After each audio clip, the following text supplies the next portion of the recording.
Anthony M. Elmore, President and Founder of the proud Black Buddhist World Association, here today to bring you another exciting Black Buddhist Lectures. We at the proud Black Buddhist World Association are not only the Black Buddhist force in America, we are the Black Buddhist force in the world, and we are the only Black Buddhist organization in the world that do not have Asian Buddhist masters. When we learned that the Asians educated all Black history, culture, and language from the Buddhist teachings, we educated them out as our teachers. Now, today we're going to bring you exciting Buddhist lecture. My lecture today is called Black Hair and Buddhist Enlightenment. Enlightenment is not about some Asian on a mountain meditating, but enlightenment means finding your inner wisdom.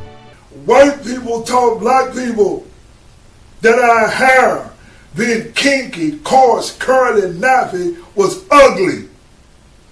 Today, the Black hair care business is a multi-billion-dollar industry. It was an inanimate object called a straightening comb that changed Black people to believe that they were more beautiful with straight hair.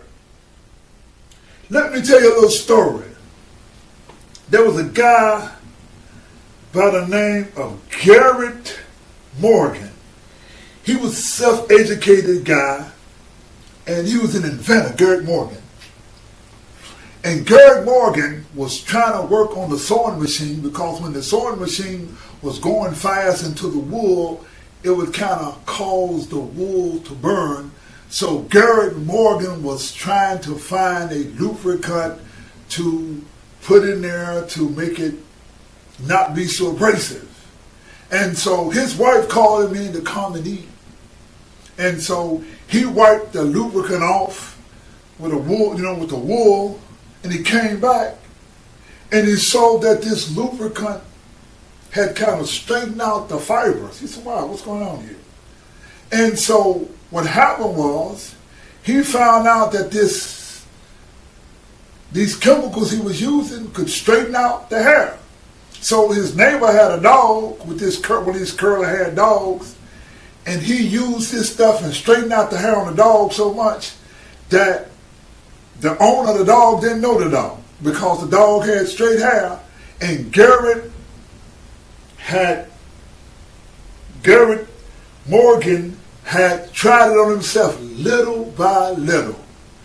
And in 1912, he came up with the conch, or what we call the lye conditioners. And from that point on, Black people could use what they call today creamy crack to straighten our hair and make our hair straight to look like white people. Now, what has happened, however, is that Black people now are more enlightened. And we now, some of us now, have found a sense of pride, a sense of culture, and some of us are moving and looking at ourselves happily and honestly, and with a more enlightened way. We are saying that our hair is just as good as white hair, because this is our true nature. Now, from the standpoint of Buddhism, you cannot look outside yourself.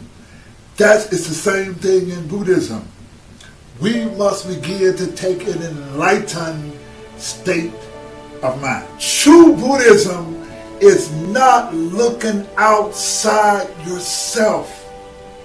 That when you practice your Buddhist teachings, this means finding yourself, finding your culture, finding your history, finding your language, finding your community.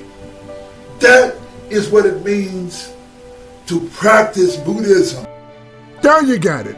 Black hair and Buddhist enlightenment. Buddhism is more than about some Asian on a mountain meditating. Buddhism means your everyday life, where we learn the wisdom how to live in this world. I am Anthony F. Elmore, President and Founder of the proud Black Buddhist World Association. Thank you very much. Which a line I see, disregard what the facts may be. Tell me, which a line I see, disregard what the facts may be. Tell me, which a line I see, disregard what the facts may be. All ancient icons show a simple fact. They all show that the Buddha was black. I believe in facts indicator was wrong. Buddha